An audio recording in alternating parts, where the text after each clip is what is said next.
Clerk, please. Alderman Kennedy. Here. Alderman Boyd. Present. Alderwoman Davis. Alderman Coder. Alderman Ogilvy. Alderwoman Boyd. Here. Alderman Bosley. Here. Alderman Oldenburg.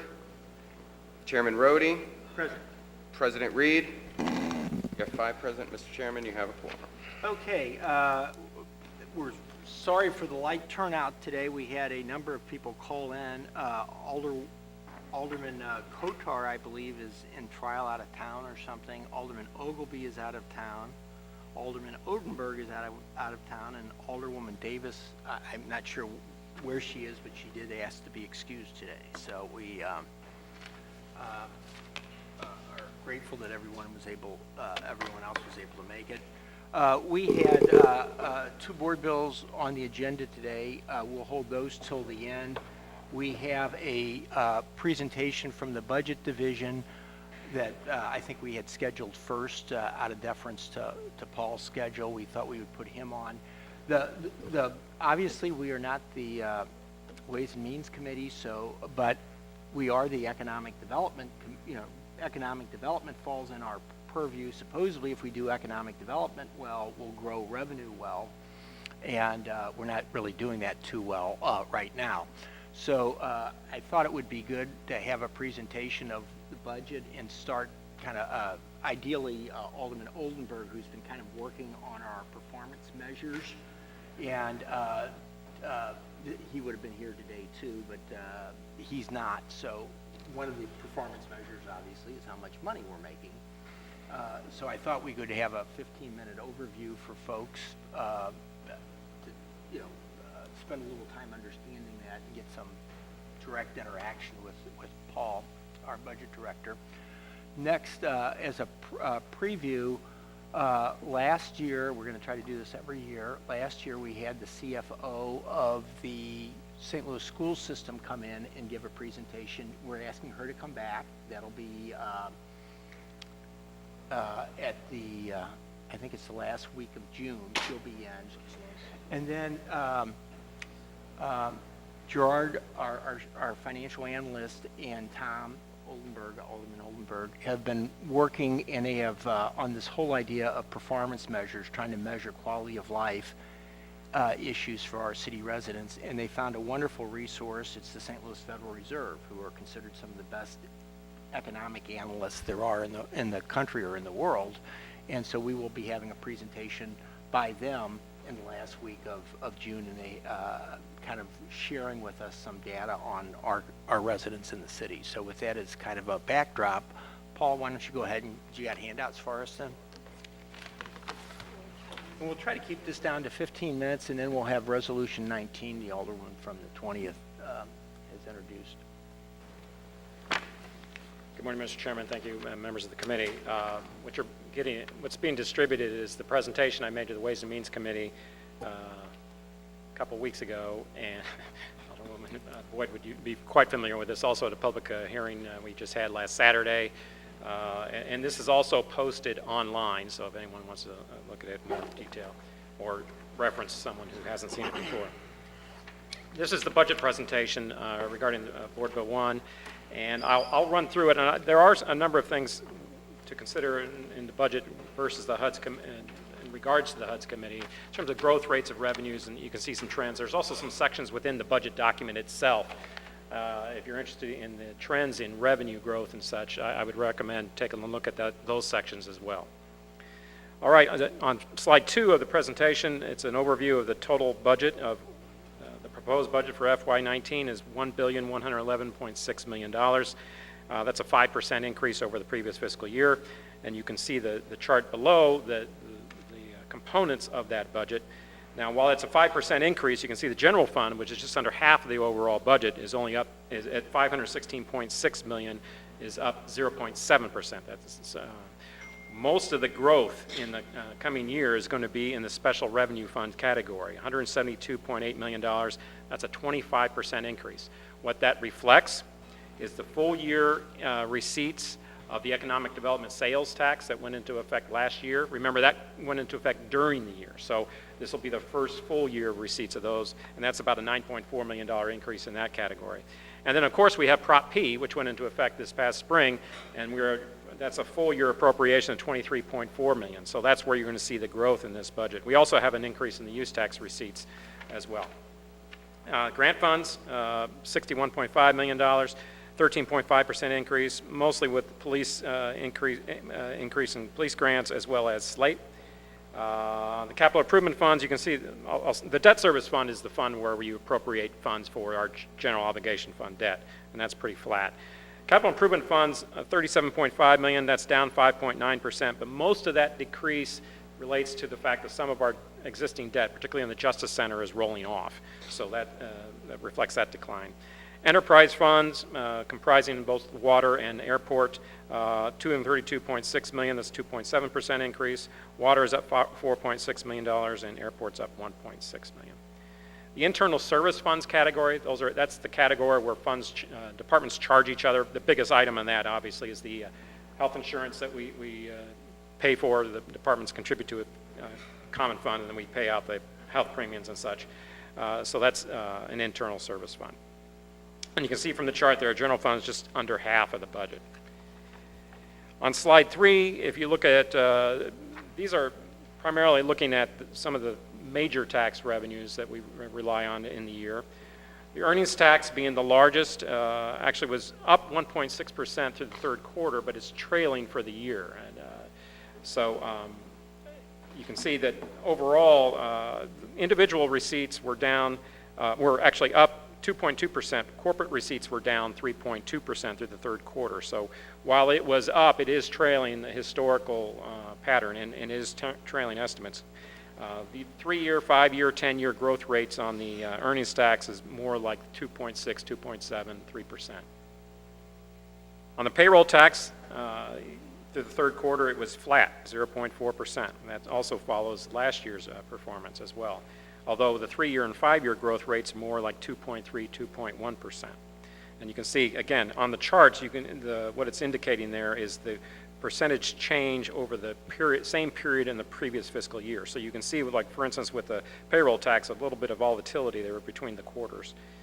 And on the 1-cent sales tax, actually the sales tax had recovered after a slower start in the fiscal year. It's up 2.3%, and we just got some reports in the last month, so it should be slightly above revenue estimate this fiscal year.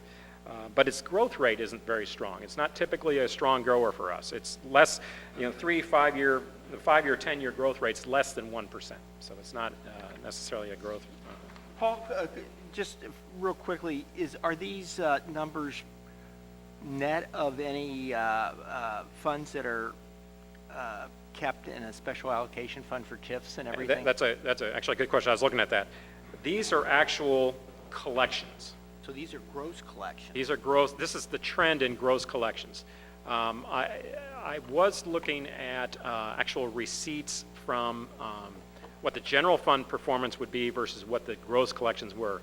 And on the sales tax, you're looking at about probably a difference in about a 0.5% growth, a drag on growth. So in other words, if you look at general fund 1-cent sales tax receipts and you compiled that growth rate of, let's say it's 0.7%, overall sales tax receipts would be up about 1.2%.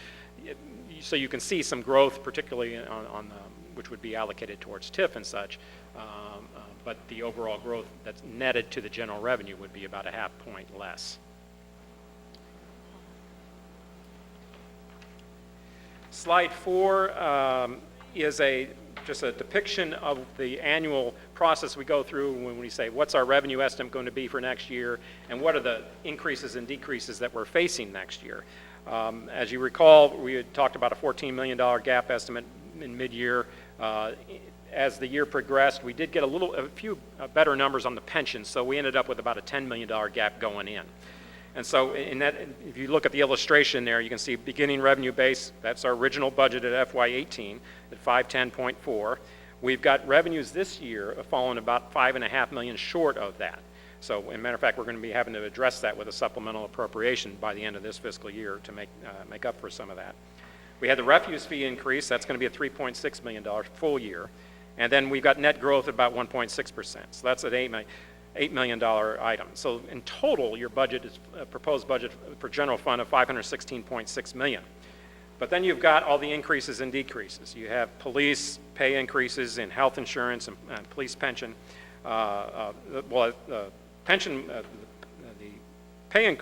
Civilian pay increases, overtime, and health insurance were up $5.7 million. Pension went down slightly, 0.7, mostly due to market performance.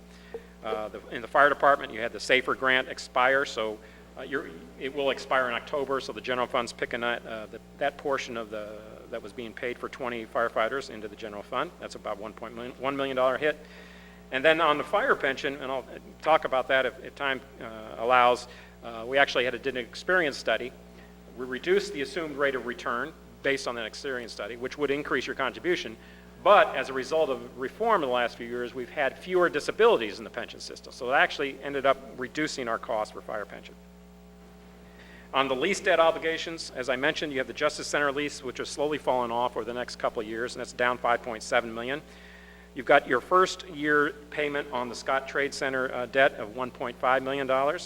And then you have an increase in the Carnahan Courthouse debt of about 0.8 million, and that's relating to the fact that we had a refinancing from which we gained savings over the last 2 years, and now that's expiring. And you can see those other items down there. I won't go through them all, but the state audit, the first year's cost, it's about a $600,000 item that we've got as estimated for the first year, and that's going to be a multiple year obligation, but we had to budget for that for the first year.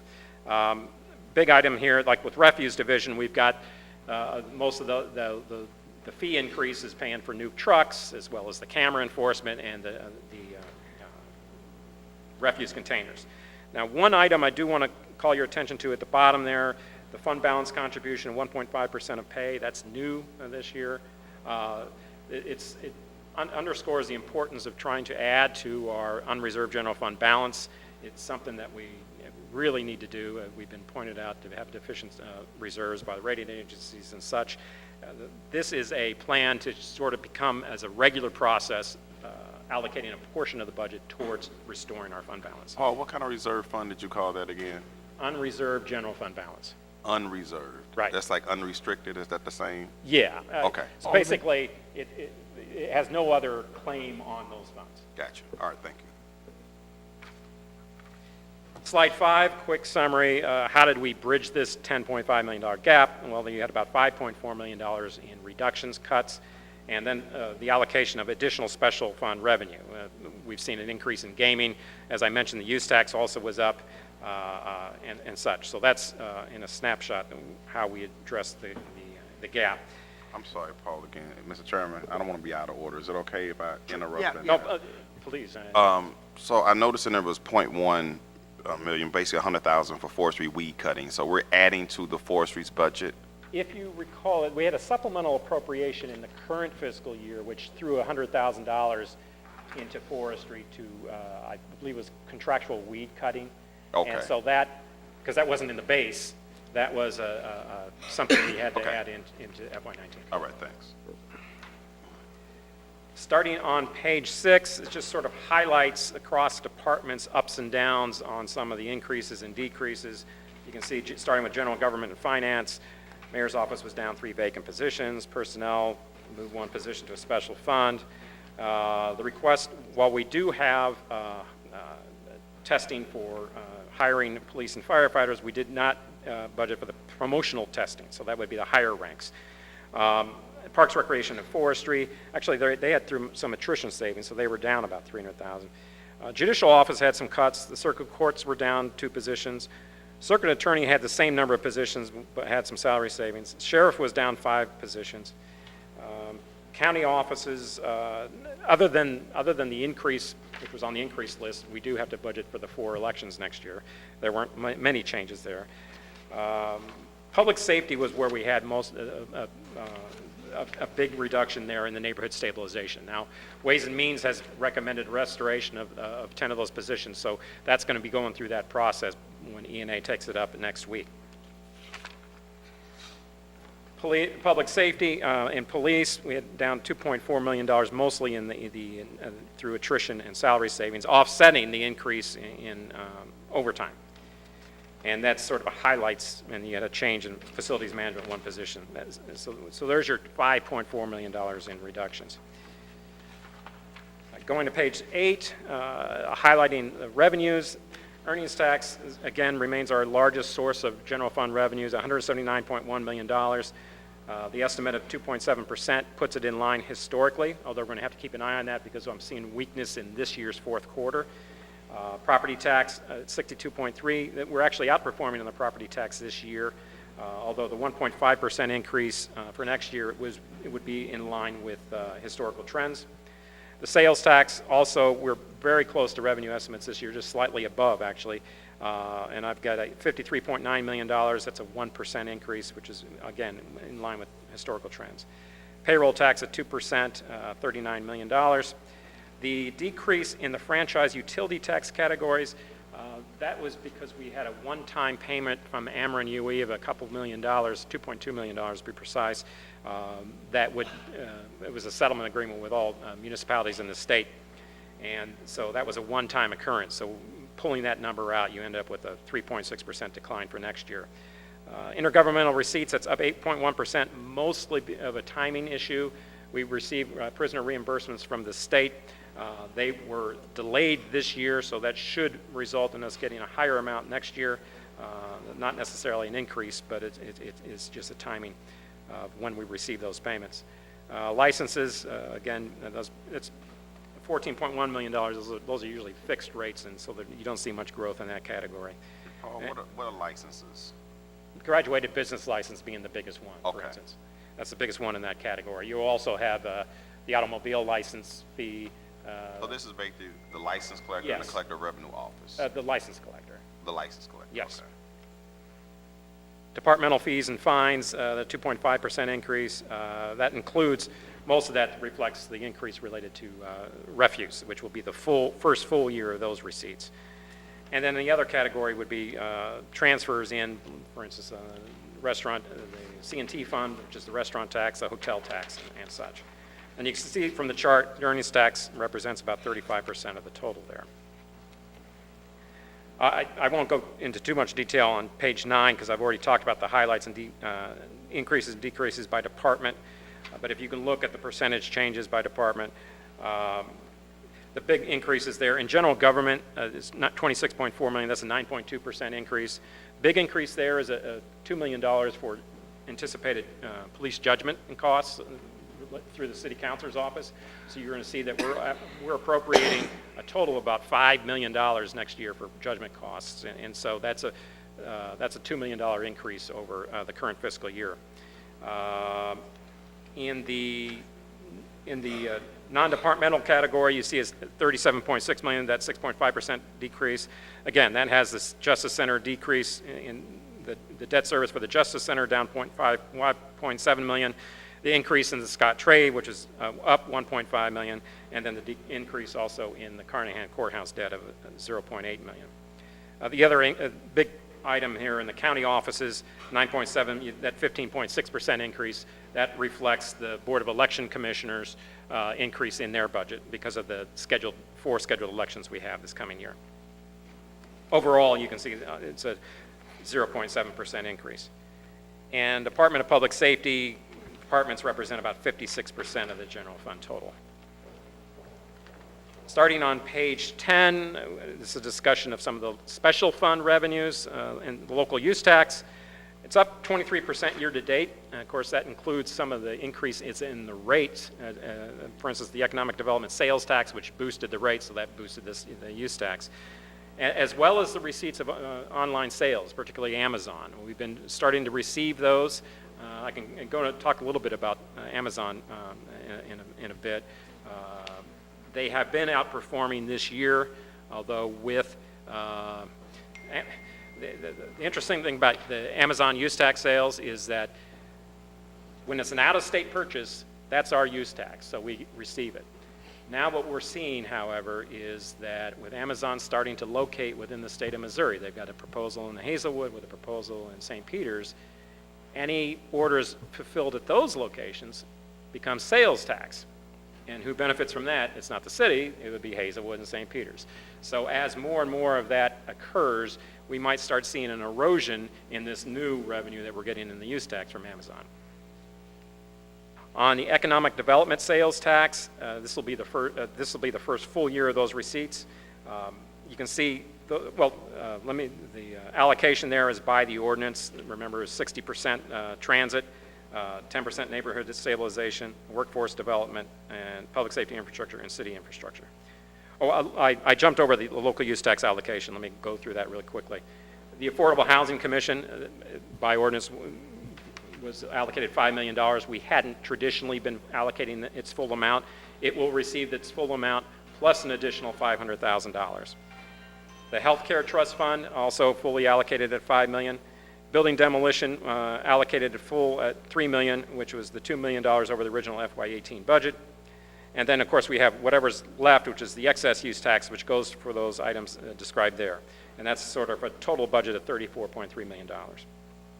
And again, on the economic development sales tax, you have those allocations, 60% for transit and the 10% for each of those other 4 categories for a $20.6 million budget this year. Now, my understanding is this year we have not spent those other than the city infrastructure piece, which goes to the capital fund, those other items have not been spent, so it's probably that we're going to have to reappropriate those amounts in FY19 as well, so you may have 2 years' worth of revenues in the budget. Lead and building demo funds, the certificate of inspection funds remain in the general fund because the lead fund balance currently has an appropriate balance of about $3.2 million. The building demo and board up fund has received $500,000 from the use tax demo fund to reduce the deficit there. That's had a deficit over a number of years. It's slowly declining simply because the permitted revenue has been going up, but it is still in a deficit range of about $1.1 million. And then one fund that we have seen some positive returns from is the gaming fund. It was up 13.8% through FY17. Gaming we've seen over the years have been slowly declining. Well, not slowly declining, but declining significantly over the last number of years. This is actually a turnaround. So we've got receipts of about $1 million over budget this year, and we're going to use that in a supplemental to help bridge our current year's budget gap going forward in this fiscal year. Paul, remind me, what are we funding housing conservation of $2.3 million? What are we doing with housing conservation? Under excess use tax? That's just excess use tax funds. I mean, but under housing conservation, what are we doing? That's that program under the building division, the conservation. Oh, when they go out and do the inspections Right. for the occupancy permit? Exactly. Okay, got it. On slide 11, this is an allocation of Prop P. You can see that the Prop P estimated has 2 components, the sales tax, which is $19.5 million, and the accompanying use tax of $3.9 million, for a total of $23.4 million. So the use tax under Prop P, unlike the other portion of the use tax, goes into this special fund. It'll be, in your books, it'll be Fund 1125, so it'll be isolated from the rest of the receipts. But you can see by ordinance, it's been allocated for these particular purposes. Police, 66% of that. That's for their $6,000 pay increase plus benefits plus pension of about $12.8 million. The fire department gets 28% for the same things, and that's about $5.5 million. And the circuit attorney got an allocation of 6% for staff and raises of $1.2 million. And on the use tax portion, you can see those allocations are such that 975 of that, or 25% of the $3.9 million, goes to after-school jobs and youth jobs. And in the form of the budget, you're going to see that under Department 610, you're going to see a contractual for youth jobs of $275,000. And in Department 650, you will see $700,000 for a youth cadet program. That's to generate interest among youth to pursue jobs in the law enforcement. The circuit attorney also gets a portion of the use tax of 7.7%. That's $300,000. So the circuit attorney's office will be receiving a total of $1.5 million from Prop P. The rec programs funded is 25% of the use tax, which is $975,000. So if you look at your budget, you'll see in the recreation division, we'll have 11 new positions under Fund 1125. And then under the director's office of parks, you're going to see a contractual programming also. So there are 2 pieces of that within the budget. Building demolition of $675,000 is also included at 17.3% of that use tax total. And then social works and mental health works within the Department of Human Services of $975,000. That also includes $200,000 for the community mediation program and $70,000 as a subsidy to the public administrator for the work they do. The next page is the capital fund, and again, I won't go into too much detail there. It's the big change is here that we were fully allocating the ward accounts and the recreation center accounts from the previous year. The biggest items there, you can see citywide existing debt is $14.9 million. That's where we pay the Justice Center debt, the Carnahan debt, Juvenile Detention Center, Central Garage Facility, et cetera. And you can see the ward improvements in this allocation were $9.2 million, which, and then the major neighborhood and parks were $7.7 million. You can go around that. I won't go through much detail there. Total budget, $37.5 million. One of the constraints we have is that nearly 55% of this budget is for debt service. So your discretionary portion of this budget is quite small, despite all the capital needs we have. Page 13, just a change in the total personnel changes. You can see the general fund's down by 23, pending that change that Ways and Means has just approved on Monday to restore some positions. And on page 14 is... Excuse me, Paul. So about how many positions do we project that will actually be cut from the city's budget? Well, it was 32 there. Let's go back to that page. Okay, on the general fund, it was 23. Now, there was amendment at Ways and Means on Monday to request the restoration of 10 of the NIS NSO positions. Mm-hmm. So I'm assuming that gets done. So then you'd be down about 13. Now, there's some ups and downs. For instance, there are some firefighter positions that we're picking up because of the SAFER grant, and then there are some other positions being cut. If you want to look at by department, there is a section in the budget document that highlights personnel that you can look at who's up, who's down by. Paul, let me ask you this, because I know in the city, when I sat on Ways and Means, of course, there's a lot of books and there's a lot of authorized positions of personnel. Uh-huh. But sometime what happens is there'll be a freeze on those positions. So you have a department that has 10 people authorized, but there's only 4 people there. I'm making that up now. Yeah, I'm not okay. saying that's a reality right now, but yeah. there may only be 4 people there, yes. And then you don't budget for the other 6. So how much of that is going on? How many do we have authorized, but we're only budgeting for required, I guess is we try to minimize that. Usually what we'll look at, we'll look historically. So for instance, if a department typically carries a lot of vacancies, we've been trying to say, okay, well, how many usually fill? And then if they're carried constantly, then we'll start, rather than putting salary savings down at the below, mm-hmm. we'll just take the positions out. But you'll see within the department, historically, there are salary savings, simply because they can't keep positions filled or the vacancies occur, and we'll budget that amount. I would have to look at. Okay. I'd have to look at the report to see what's currently filled versus what vacancy. Long term, what I'm concerned about is in those situations where maybe there's a lot of turnover in that particular department, they can't keep it filled, or for whatever reason, they just can't get bodies over there. That doesn't mean that they don't need them, because then you have employees that are overworked, and then to just cut it because you can't seem to fill it kind of isn't fair to the people that are out there on the battlefield. Right. No, with limited we resources. understand that. And okay. We work that out when we meet with departments and sort of ask them, okay. what the story is. All right. Thank you, Paul. Slide 14 is a historical depiction of where we've been in the last 10 years. We're down 405 positions in the general fund, 714 in total funds. Slide 15, talking about pension costs over the next, actually 15 and 16. Pension costs, as I mentioned, are going down about $2.5 million next year, although if you look at it, they still remain high. And if you look at page 16, this has got a little bit more detail. It's a busy page, but it's got a lot of information on it. You can see we have actually 4 pension systems. the employee retirement system, the fire retirement system, where we have the FRS, which is the frozen plan governed by state statute, and we have the locally imposed fire retirement plan which is by ordinance. And then we have the police retirement system, which is governed entirely by state statute. Our funded ratios are just a little over 80%, and most, the frozen fire retirement system is actually close to 100% funded. And our new retirement plan is about 60%, but that's not bad. It's it's only 4 years old, so it's making progress. However, in the cautionary note I put onto the side here is that, one, we're about to enter the 10th year of our economic expansion. And where we were at this point in the 90s, most of our plans were over 100% funded. So you would think that this economic expansion, you're getting long in the tooth, and we're still just trying to get 80% funded here.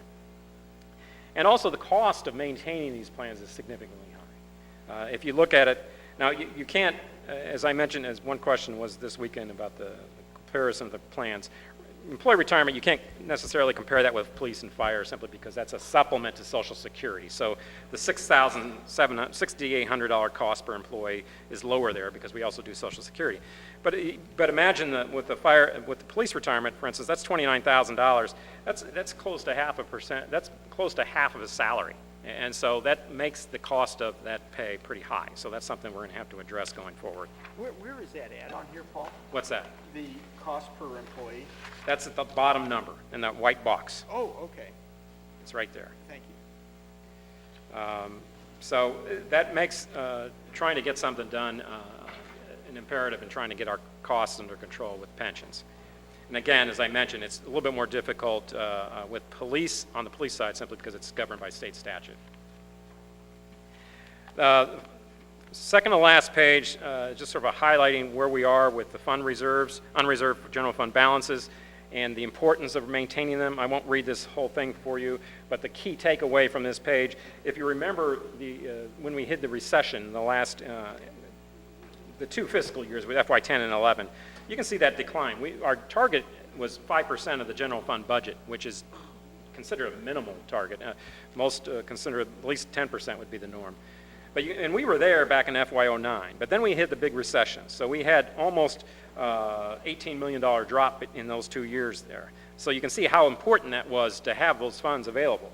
But since that time, we've slowly increased, but we're still below our target. And so with this budget, we are proposing that we do have an automatic mechanism for contributing to the fund reserve, and it's just a good practice going forward. Paul, let me ask you on this slide. So FY18, it says 16.5. Right. Then FY19, it says 16.5. This number represents the beginning of the fiscal year. So, assuming we break even this fiscal year, you'd be at the same point where you were last fiscal year. But if you have 6.5 million in unreserved, I would hope that it's some kind of interest-bearing account that you would draw some kind of interest, which would bump that beginning number for FY19 up maybe a couple $100,000. Yeah, you're not going to get. Yeah. Interest earnings aren't going to generate much. Really? Anything, no. Now, where we will have some increases, and again, now let's project forward. Let's project at the end of the fiscal year. Mm-hmm. We do have pending the municipal court sale, which was allocated the proceeds to that to general fund reserves. I think that was a couple $1 million. Mm-hmm. And then this budget has $3.4 million, which is the 1.5%. So you could get up to over 20 in the unreserved general fund balance on a cash basis by the end of if all other things go well, right. If nothing else shakes out. But so you are moving in that direction, but it's just, again, as I say, the next recession is looming out there, and you don't know when it's going to be. Could it be next year or 2 years from now? And we're just not positioned well where we are. But I'm perplexed by the fact that if you have $16.5 million as a starting balance of a fiscal year, that you have a minimal increase in revenue through investments. Yeah, I would have to defer to the comptroller's office how they allocate. Okay, thank you. And finally, just the summary page of what our total budget. Again, $1,111.6 million. Full-year budgets for the Economic Development Sales Tax, the Public Safety Sales Tax Prop P, full allocations for the use tax for affordable housing plus $500,000, and building demolition, as well as capital funds for ward cap and rec centers. The general fund at 516.6 is a 0.7% increase. It includes the new initiatives for refuse and such, and establishes an annual mechanism for strengthening the fund balance. And again, our longer-term challenges, we're entering the 10th year of economic expansion, so our next recession, obviously, is a year closer. So we have to be prepared for that. So we're trying to strengthen our revenue and growth base, which is what this committee is looking at, as well as our reserves. We need to continue pension reforms and then financing capital needs. And one of those financing and capital needs will include an August proposal for a bond issue, which this board approved earlier this year. If I could, Paul, maybe just spend a couple minutes for the benefit of a couple of the newer members who aren't perhaps as familiar. If everybody would take a look at page 2, these numbers, you start looking at them. I remember when I was a new alderman, you look at all these numbers, you're all kind of overwhelming, and it's kind of hard to focus on them. But the enterprise funds, which showed a 2.7% growth rate, that's the airport and the water department. So, you can almost cut that. That's just going to be kind of self-sustaining. So that doesn't really help us, with our jobs down here of, paying the police department or picking up the garbage or anything. So that's kind of off limits. We've talked a fair amount in the committee about the importance of growing tax base. Remember, we had discussions about growing tax base versus, growing the tax rate. I would look at this budget and I would think that last year, 25 million of this is a result of growing the tax rate, is it not? I mean, so 2.5%. Oh, sure. And that's actually just highlighted by the fact between general fund and special revenue. Look at the general fund, 0.7% increase. Part of that actual increase is the fact that we've got the refuse fee going up too. So, but if you look at the special revenue category, that 25% increase, that's almost purely because we have the economic development sales tax plus Prop P, which are new taxes. So when you add those two together, how much are those Prop P and economic was, development? let me see, I had that in here.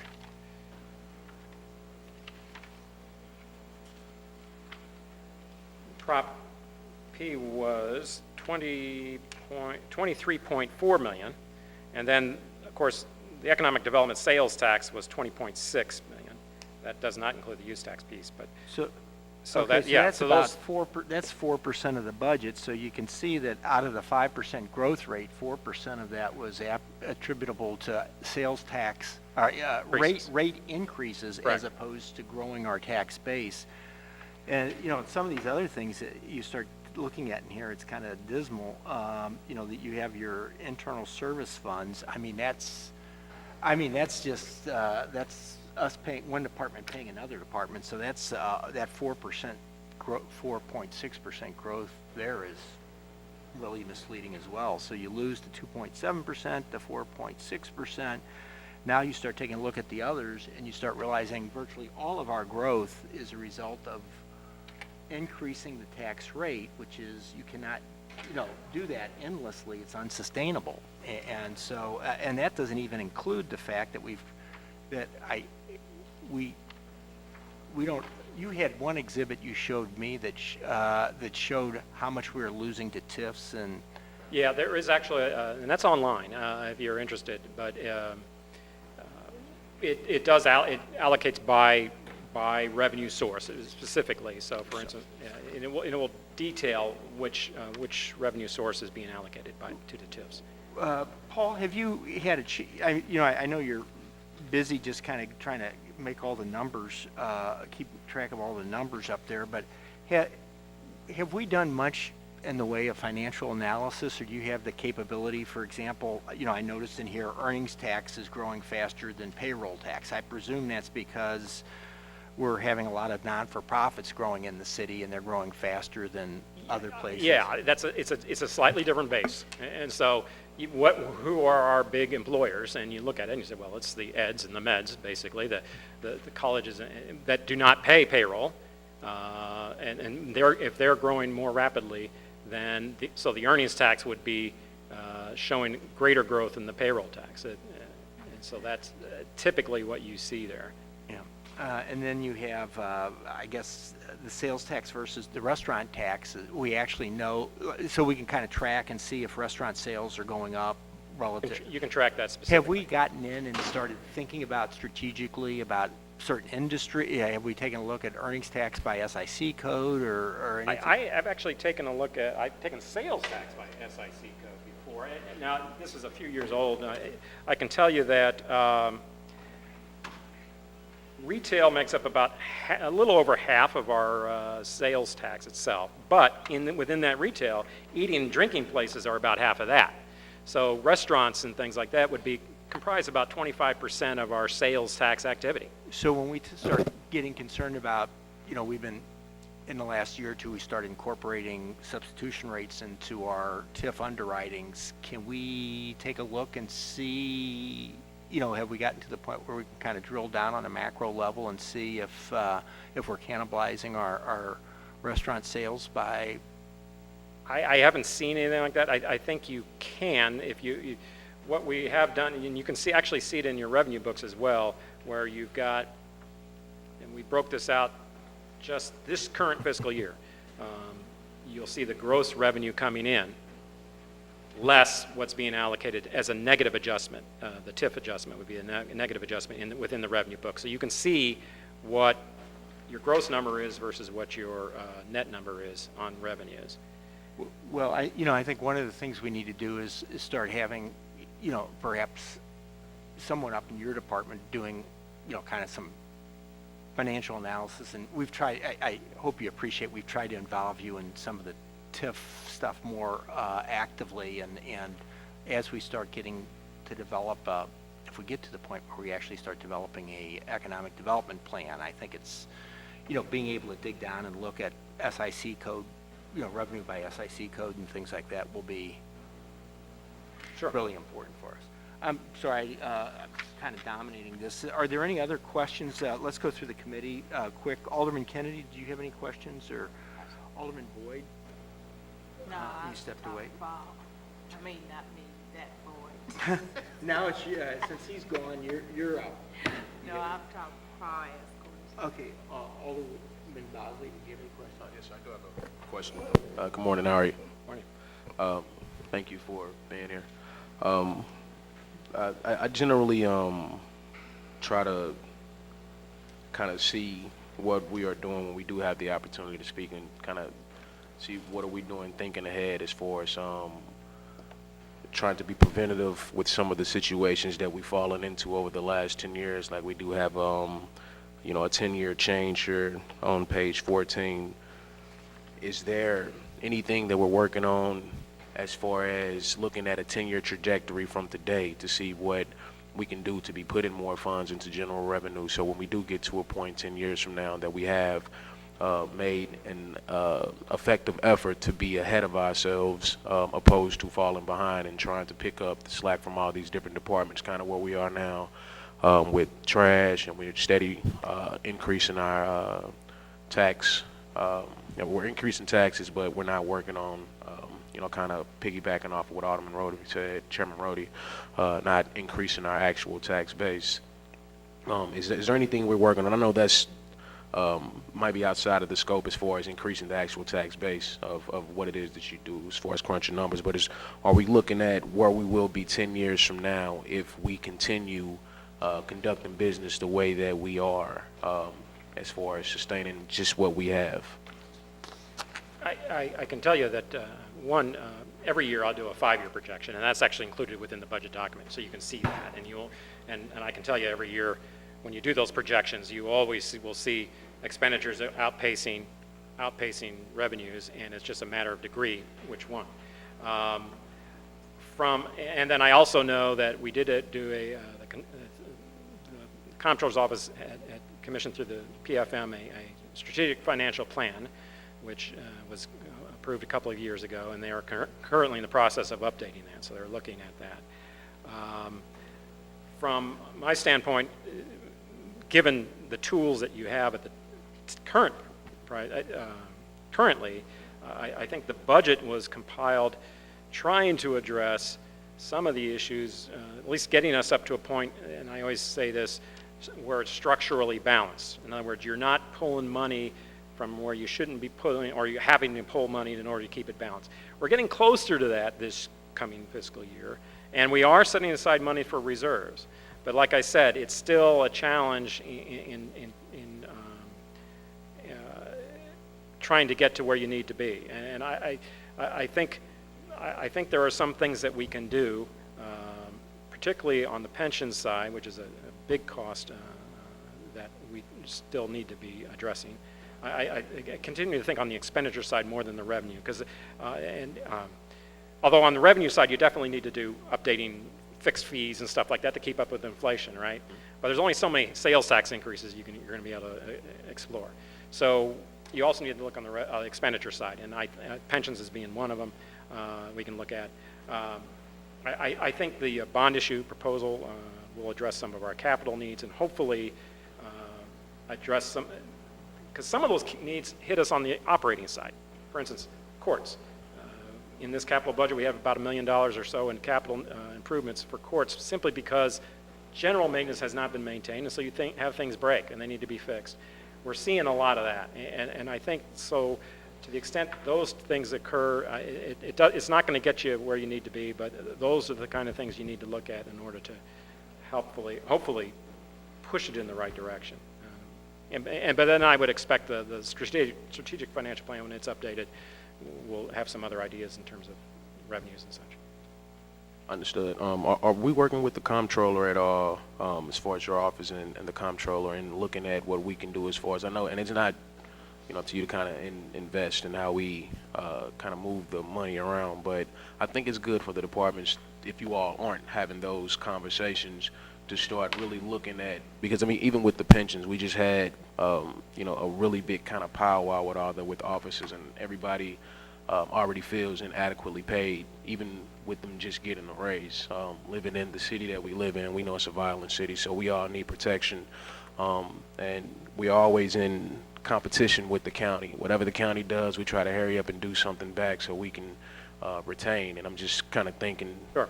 At some point in time, we have to stop doing that in particular, because we can't continue to compete with the county. We're structurally totally different, and we just kind of, we got 714 jobs in 10 years that we've lost. I think looking at the numbers, and we're not seeing a major influx in increasing those positions. Like this year, we're cutting people out.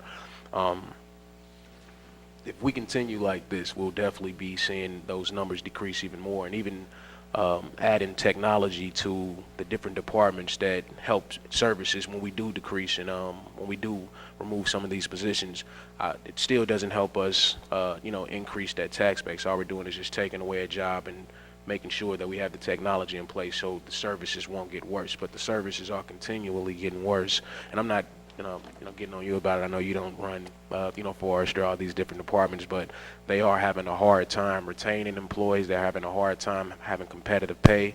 We're having a hard time as a city maintaining kind of what we have. So just really wanted to put that out there and see what we can do to start, at least even as a board, looking at those conversations that you all do have, because it seems we really don't know what's going on a lot of times until we get you all to the podium. Sure. And I think we all need to start being a part of those conversations so we all can have our input in what our city should look like in 10 years from now. Sure. And I will add, and I understand, and I'm sympathetic to on the pay issue, but keep in mind that pay is one form of compensation, and there's all other forms of compensation, including vacation, holiday leave, sick leave pay, particularly pensions. And if when you want to get into a discussion on compensation, and you say, oh well, so and so is paying this, so and so's, and one entity is paying this, or jurisdiction is paying this, you got to take a look at the whole picture and not just pay to pay, because it really, particularly with pensions, it's really a stark contrast into how much the cost is. Okay. Understood. Thank you. Alderman from 20th, not on the committee, but did you have some questions, or? I do, but I feel like we would be here for a while. Can I point out just a couple quick things? Sure. Thank you, Mr. Well, Chairman. we have, Alderman Boyd has stepped out.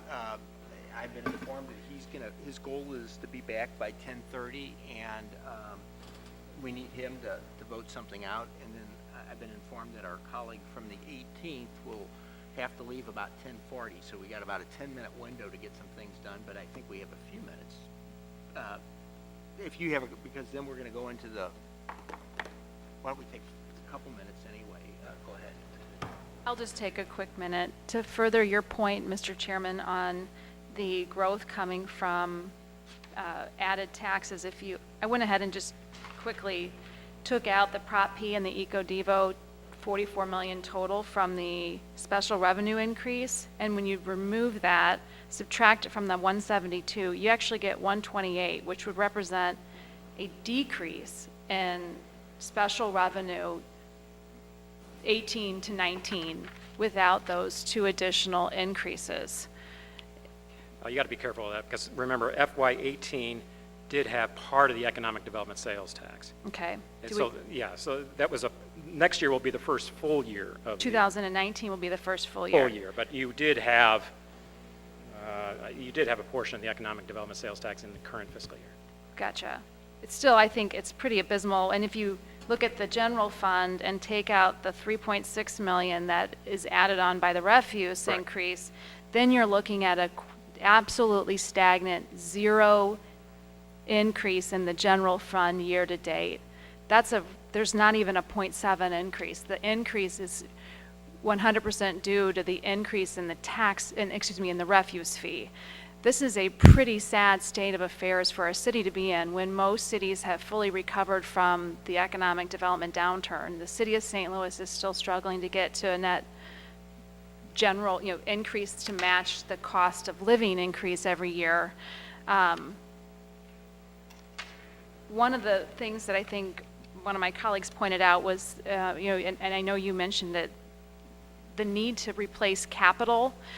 We have a situation right now where our parks weren't getting mowed for a long period of, on a regular basis right at the beginning of spring, and it was my understanding that 36 out of 70 of our parks department mowers were out of commission, and not a single one of the mowers that we have is less than 11 years old. These are things that we should be including in our budget on an annual basis to replace just general capital that the city owns, and it's not something that we see there's no room for it. And that's a pretty unfortunate place for our city to be in. The last thing I had a question about or wanted to point out, the difference in employees and pension, I know you mentioned this, but we are very generous to our police department. In fact, their pension contribution amounts to 4.6 times the amount that we put at a general employee, if I understand that correctly. The $6,700 employee retirement benefit for each participant in the general population of our city employees versus $29,000 for a police officer. That's a very, very significant, and I wondered if I'm reading that correctly or not. You are reading that correctly, although I would temper that a little bit with the fact that, remember, the pension system for non-uniform employees is a Social Security plus type thing. So we get Social Security, and then we have a pension which is on top of Social Security. Where with police and fire, it's strictly pension. So, you can't compare them straight up. But if you do look at the cost in comparison, yeah, the police and fire pension as a percentage of pay is quite high. Yes. I noticed that the biggest increase in the general fund expenditure outlook at the 15% is in an increase in county offices. Is there a reason why we're increasing the budget to the county offices at this time in such a significant way? Yes, and that's primarily the election board. We've got 4, and every other year it goes up and down, 4 scheduled elections next year. That's all. Thank you, Mr. Chairman. At this point, Alderwoman, I think we were going to bring up your resolution if you care to. There's evidently, want to apologize to everybody. I think there's a little bit of miscommunication on this. It was put on the calendar Monday afternoon, so I received a letter last evening or after 5 o'clock last night from SLDC, and did you care to address your resolution? Do we have a copy of the?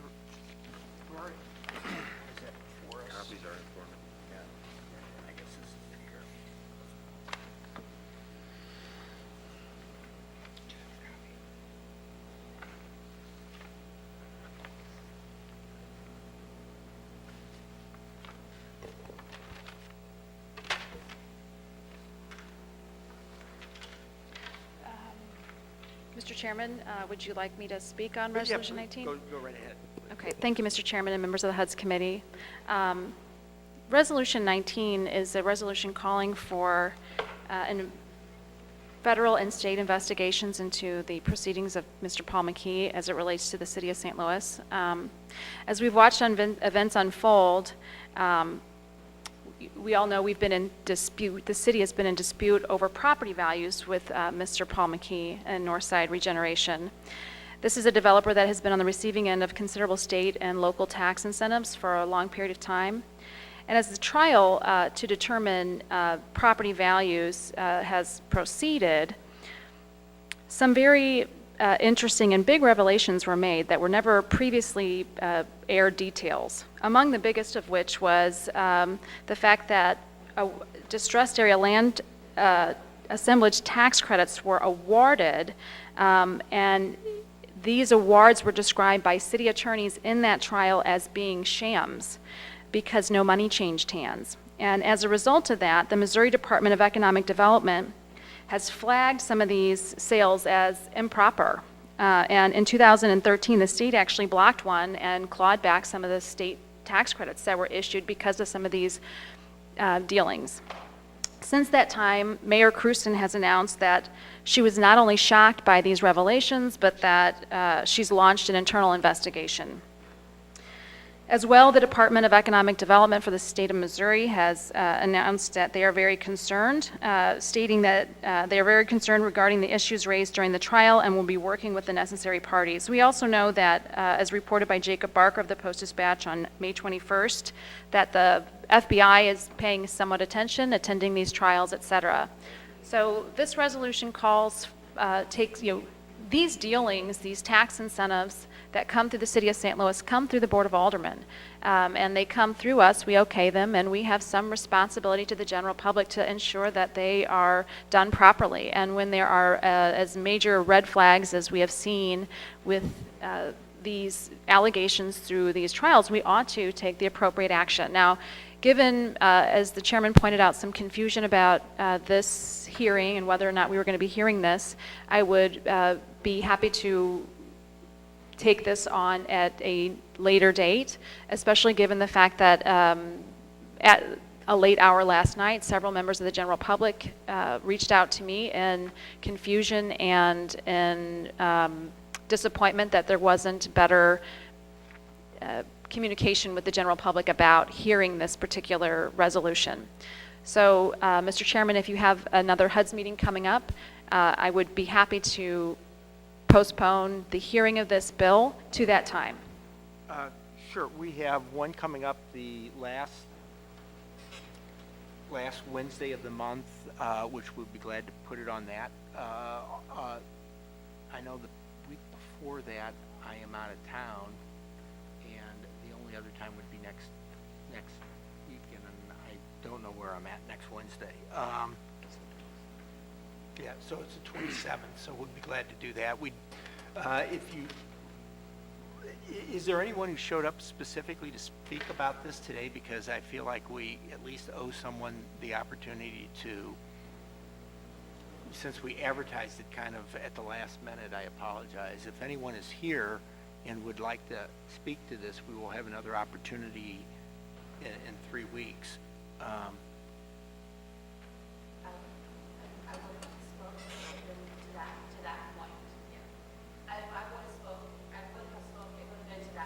The point of, it was not publicized.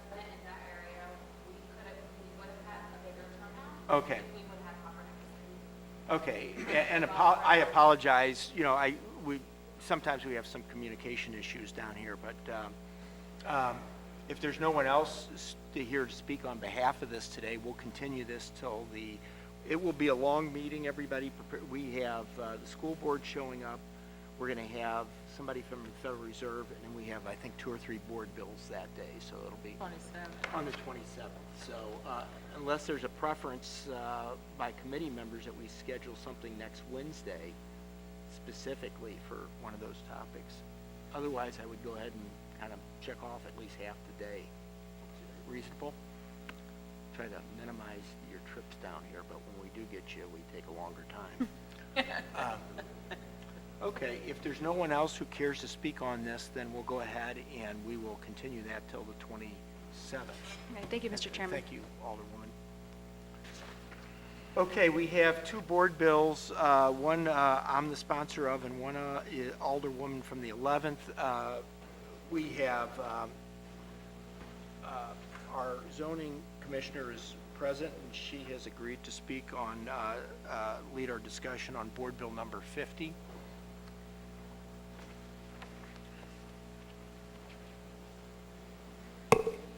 Thank you, Mr. Chairman, President of, or members of the committee. This is on behalf of Alderwoman Martin, and this is a rezoning at 5601 through 03 South Broadway. It's a corner property, originally constructed back in 1911 as a commercial storefront on the first floor and a resident above. The property was vacant for a long while. Mr. Mattingly has purchased the property. He wants to redevelop the second floor residential unit, and then he wants to have two commercial spaces on the first floor. Our records indicate that for some reason, the building that was clearly built as a mixed-use property is Zone B2 family, so the commercial portion that he would like to do is not allowed. He's requesting a rezone of this to the F Neighborhood Commercial District, which is our most restrictive commercial district, and that would allow for the two commercial properties on the first floor and, again, the residential upstairs on the second floor. Okay, we can't vote on this right now because we don't have a quorum, but why don't we go through and ask, see if there's any questions, and then we'll hold it. We'll take up the other board bill, and hopefully at that point we can get the other Alderman Boyd back. Alderman Kennedy, do you have any questions on board bill number 50? Okay, Alderwoman Boyd, do you have any questions? So, I'm sorry, thank you for coming. So it sits on a corner, and so it was originally an apartment complex and a business. It was originally a mixed property with one residential unit on the second floor and a commercial space on the first floor. Okay. I don't know for certain why it's Zone B, although Right. it's clearly a commercial property. I can make an educated guess. The property was built in 1911. That precedes zoning, so zoning would have came later. Okay. And the building would have been zoned for residential, and maybe that was to protect the area. I really don't know. Like I said, our records just indicate that it's always been Zone B. Okay, all right, thank you. Alderman Bosley, any questions? No, sir. Okay, well, we'll set that aside for just a couple minutes. Their clerk's going over to see if we can restore quorum here. And then, Mary, as long as you're there, Sure. could you go ahead and walk us through board bill number 49, which is mine, and I'm sure you'll do a better job of explaining it than I would. So Board Bill 48 is a different kind of rezoning. We have our first form-based code district, which is an overlay district in the Central West End. And this is a proposal for 4 lots that they would like to consolidate and build 13 for sale units with the associated off-street parking. 3 of the parcels that they own are in one zone of the form-based district, and then one of the parcels that they own is in another zone. We have a bit of an issue here. Oh, sorry. I'm glad somebody's paying attention. The Alderman from the 18th has just notified us that we have Board Bill 49 before us. Do you have Board Bill 48? Do you have an actual copy of it? Oh, of the Board Bill 40, sure, yeah. Roman, could I ask you to carry that over and have somebody make 5 copies of it and bring it back, please? We can't vote on it unless we have that before us. I thought she just meant 49. I did too. I did too, and and Oh, okay. Oh, they just gave it. She was saying, So this is not for us. yeah, that was for streets. I'm Okay. sitting there and I was looking at it and it said Forest Park and I'm thinking this is over at Laclede and or West Pine and when I saw Forest Park, I was like, okay, Well, they have. Maybe it's just the, like, 48. Nobody. Yeah, this is clearly a street vacation. 48. Okay, why don't we just go ahead and continue to explain it. We'll get the board bill over here in front of us. And Okay, so as I said, they have a total of 4 parcels. 3 are in one zone of the form-based code, and then 1 parcel, which is the parcel that's before you today, 4117 Rear West Pine, is in another zone of the form-based code. The ordinance which establishes the form-based code, that's ordinance 69406, prohibits parcels with different zones being consolidated.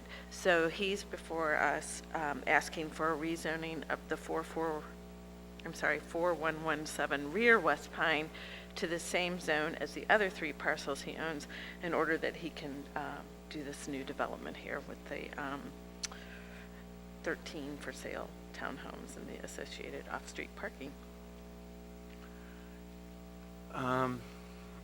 Alderwoman Boyd, do you have any questions? No. Alderman Bosley, any questions while we wait?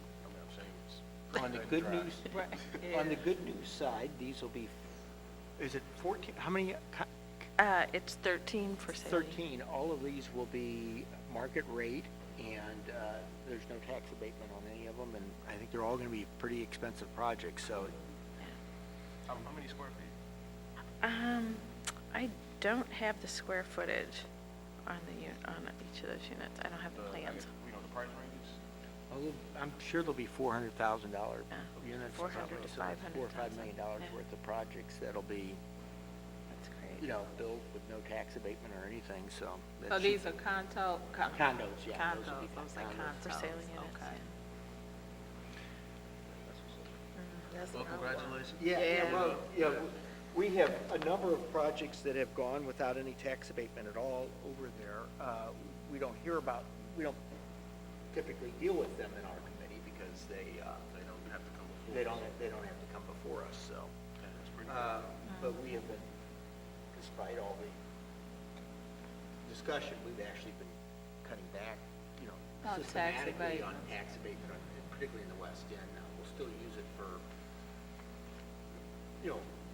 some large projects that are, expensive and require,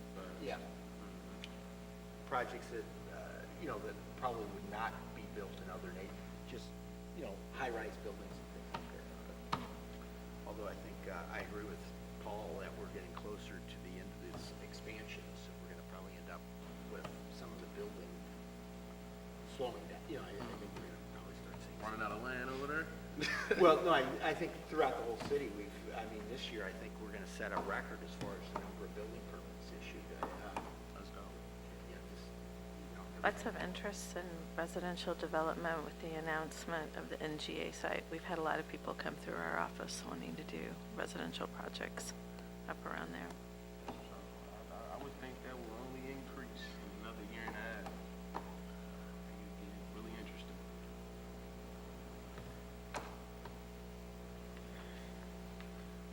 Finally break ground. Well, I tell you, this job's a lot more fun when your neighborhood's getting better than when it's not. I know, for many parts of the city, it's kind of challenging to come to work every day and just get kind of frustrated with, or disappointed with not being able to. But I was there for a very long time. I had a number of neighborhoods that, were very fortunate to.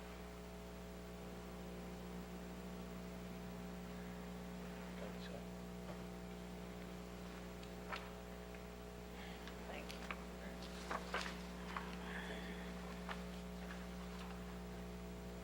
you. While we're kind of sitting here talking, one of the things that you should be aware of, so when we were just kind of killing time waiting for our votes to come back.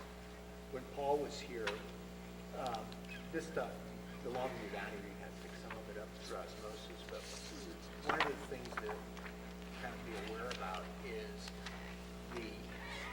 when we do tips, most of the time that's going to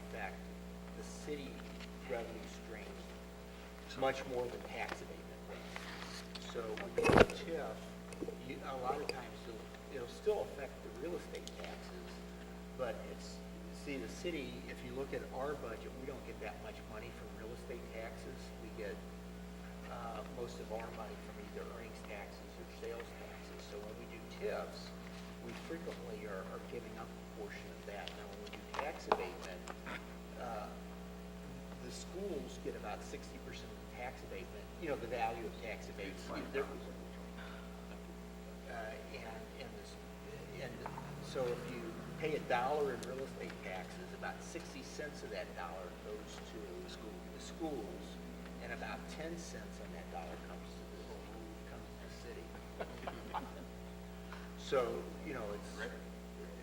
it creates kind of a conflict. It's easy for us to kind of give away money that would have gone to the schools, and, and it's a lot bigger hit on our budget when we do TIFs typically than we do tax abatement, so, kind of.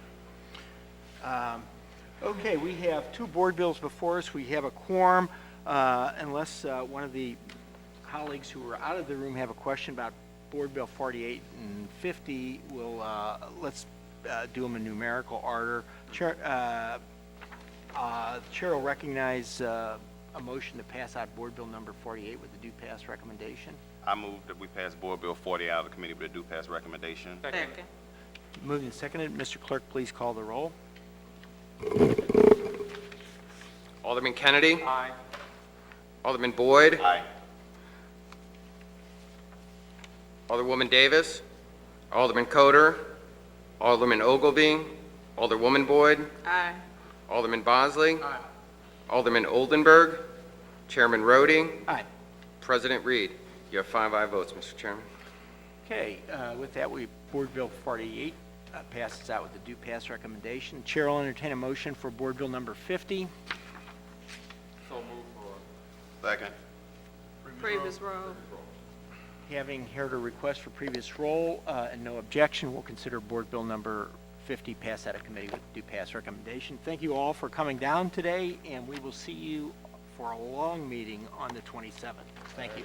Thank you, sir.